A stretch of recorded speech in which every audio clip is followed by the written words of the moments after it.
Hello friends, आज हम लोग अपनी एक और मेडिसिन के बारे में पढ़ेंगे जो कि है एकोनाइट नेप्लस। इससे पहले आप सभी अगर मेरे चैनल पर नए हैं तो please subscribe my channel and like my video. Thank you. चलिए स्टार्ट करते हैं अपनी मेडिसिन जो कि है एकोनाइट नेप्लस। इसका जो कॉमन नेम होता है वो होता है मंगशू और इनकी जो फैमिली होती है वो होती है रैननकुलेसी। एकोनाइट नेप्लस हमारी होम्योपैथी की इमरजेंसी मेडिसिन मानी जाती है।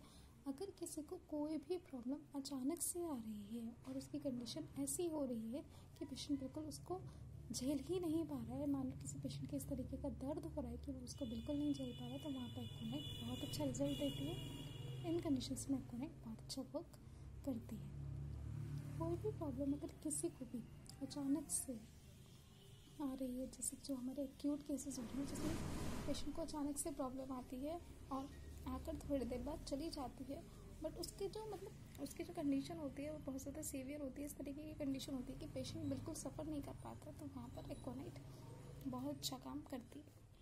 मेंटली जो ये पेशेंट होता है उसमें हर वक्त एंजाइटी बनी रहती है को पेशेंट को डर लगता है कि उसको कुछ ऐसी बीमारी हो गई है कि वो अब ठीक नहीं हो पाएगा।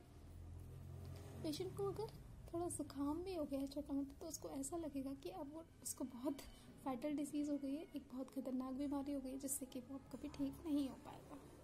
पेशेंट को हमेशा मेंटली और फिजिकली दोनों रेस्टलेसनेस इसमें देखने को मिलती है। होम्योपैथी में हमारी रेस्टलेसनेस की 3 टॉप मेडिसिन होती है, जिसमें हमारी एकोनाइट और बाकी 2 जो होती है वो होती है आर्सेनिक और रेस्टॉक्स।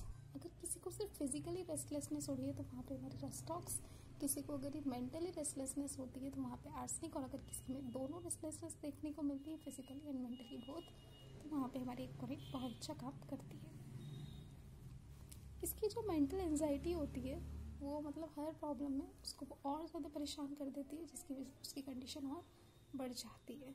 म्यूज़िक से पेशेंट बहुत ज़्यादा परेशान होता है, म्यूज़िक बिल्कुल अनबियरेबल होता है पेशेंट के लिए, पेशेंट और सेट हो जाता है म्यूज़िक सुनने के बाद।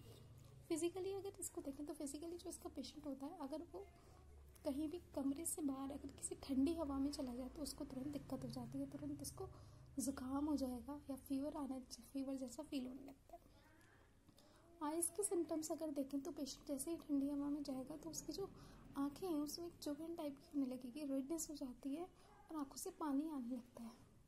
अगर आइज़ में ये सिम्टम देखने को मिले या फिर आइज़ बिल्कुल लाइट नहीं बियर कर पा रही हैं किसी की भी, तो वहाँ पर भी एकोनाइट बहुत अच्छा काम करती है। एकोनाइट का अगर रेस्पिरेटरी सिस्टम देखें तो वहाँ पर ड्राई कॉफ में ये बहुत अच्छा काम करती है, और जो साउंड होती है वो बिल्कुल हैश हो जाती है और पेशेंट की लेफ्ट साइड में पेन जैसा सेंसेशन होता है। जैसे ही पेशेंट ठंडी हवा में जाएगा या कुछ भी अगर उसका चेंजिंग ऑफ वेदर होगा थोड़ा सा भी, तो उसको दिक्कत होनी शुरू हो जाएगी। फीवर अगर इसके देखें तो फीवर में भी काफ़ी अच्छा काम